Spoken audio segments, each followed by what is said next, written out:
मांझी जी हम ही सब कुछ आपको देंगे, हम ही आपको सब कुछ बनाएंगे, ये भी सुना आप लोगों ने।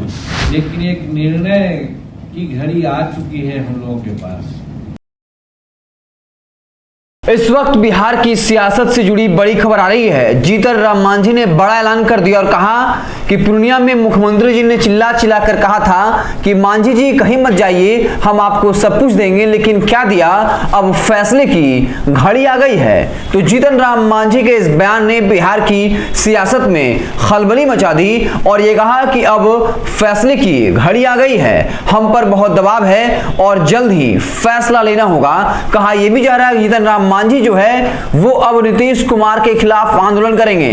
हाल ही में मांझी की मुलाकात अमित शाह से हुई थी, उसके बाद ये खबर चल रही थी कि अमित शाह से मिलने के बाद मांझी पाला बदल सकते हैं। लेकिन तुरंत जीतन राम मांझी ने कहा था कि हम कसम से कहते हैं कि हम हमेशा जो है नीतीश कुमार के साथ ही रहेंगे। लेकिन जिस तरीके से वो बयान दे रहे थे और जिस तरीके से ये कहा कि अगर हमारे पास 50 विधायक होते तो हमको कोई मुख्यमंत्री पद से नहीं हटा सकता था। अमित शाह ने एक बड़ा मास्टर स्ट्रोक चला है। नीतीश कुमार ने जैसे बताया कि उनकी बातचीत लगभग फाइनल हो चुकी है, पूरे देश में घूम घूम कर वो दौरा करने वाले हैं। उसके बाद जीतन राम मांझी को बीजेपी ने अपने पाले में करने की कोशिश की और ये बीजेपी का सबसे बड़ा मास्टर स्ट्रोक है, क्योंकि जीतन राम मांझी जिस तरीके से नीतीश कुमार पर हमला बोलते हैं, किसी के पास कोई जवाब नहीं होता। जीतन राम मांझी जो है वो दलित समाज से आते हैं।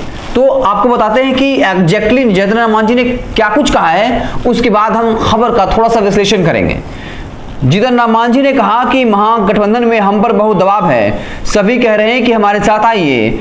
आप सब लोगों ने देखा होगा नीतीश कुमार ने पूर्णिया की रैली में चिल्ला चिल्ला कर कहा था मांझी जी कहीं नहीं जाइए, हम यहीं रहिए, हम ही सब कुछ देंगे, हम ही आपको सब कुछ बनाएंगे। लेकिन क्या हुआ, हम लोगों को निर्णय लेना होगा, निर्णय की घड़ी आ चुकी है, क्या करना है इस पर हम पार्टी की कोर कमेटी में चर्चा करेंगे। वैसे कुछ लोग चाहते हैं कि हमारी पार्टी का विलय हो जाए, लेकिन हमारे कार्यकर्ता नहीं चाहते कि किसी दूसरे दल में विलय हो। जीतन राम मांझी ने इशारों में साफ कर दिया है कि अब जो है वो नीतीश कुमार के गलत फैसलों के खिलाफ आंदोलन करने को तैयार हैं। जब राजस्थान में सचिन पायलट अशोक गहलोत के खिलाफ अनशन कर सकता है तो जीतन राम मांझी नीतीश कुमार के खिलाफ अनशन क्यों नहीं कर सकता। बिहार सरकार अगर कोई गलत फैसला ले रही है तो जीतन राम मांझी उसके खिलाफ आवाज उठाएंगे। अमित शाह से जो है मांझी मिले हैं और अब इस बीच एक बड़ी खबर आई है जहां नीतीश कुमार के खिलाफ जीतन राम मांझी ने एक बड़ी बात कहा है कि कुछ लोग चाहते हैं कि हमारी पार्टी का विलय जो है वो हो जाए। विलय होने का मतलब है कि बीजेपी ने शायद ऑफर किया हो या अमित शाह ने शर्त रखी हो कि जीतन राम मांझी जो है वो अपनी पार्टी का विलय भाजपा में कर ले। लेकिन मांझी ने कहा कि हमारे पार्टी के लोग नहीं चाहते हैं, लेकिन साफ तौर तो जरूर कह दिया है कि वो अब नीतीश कुमार के खिलाफ मोर्चा खोलने वाले हैं।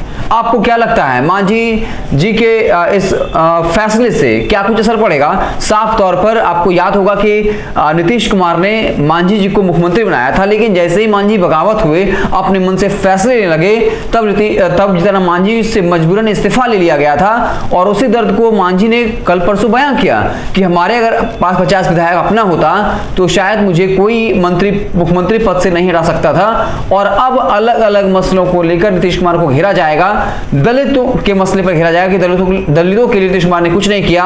और सबसे बड़ा मसला शराबबंदी है। मोतिहारी में शराब पीने से 20 से 25 लोगों की मौत की खबरें हैं और ऐसी परिस्थिति में जीतन राम मांझी जब सरकार में थे उस वक्त भी बार बार ये कह रहे थे कि शराबबंदी की वजह से सबसे जो ज्यादा दिक्कत हुई है वो गरीबों को हुई है, दलितों को हुई है। और अब यकीन मानिए बिहार की सियासत में बड़ा जो है गेम होने वाला है। नीतीश कुमार की मुश्किलें बढ़ने वाली हैं, क्योंकि जीतन राम मांझी सबसे जोरदार तरीके से नीतीश कुमार पर हमला बोलते हैं। नीतीश कुमार के कमजोर नब्ज के बारे में पता है जीतन राम मांझी को, और नीतीश कुमार की तरफ से, महागठबंधन की तरफ से जीतन राम मांझी पर उस तरीके से हमला नहीं किया जा सकता है, क्योंकि जीतन राम मांझी जो है वो दलित समाज से आते हैं, मांझी समाज से आते हैं। अगर वो कुछ बयानबाजी करते हैं तो फिर बीजेपी के नेता इस बात का आरोप लगाएंगे कि नीतीश कुमार ने जो है दलितों का, मांझी समाज का अपमान किया। तो कुल मिलाकर बिहार की सियासत जो है काफी दिलचस्प हो गई। आपको क्या लगता है कमेंट बॉक्स में जरूर बताइएगा। बहुत बहुत धन्यवाद।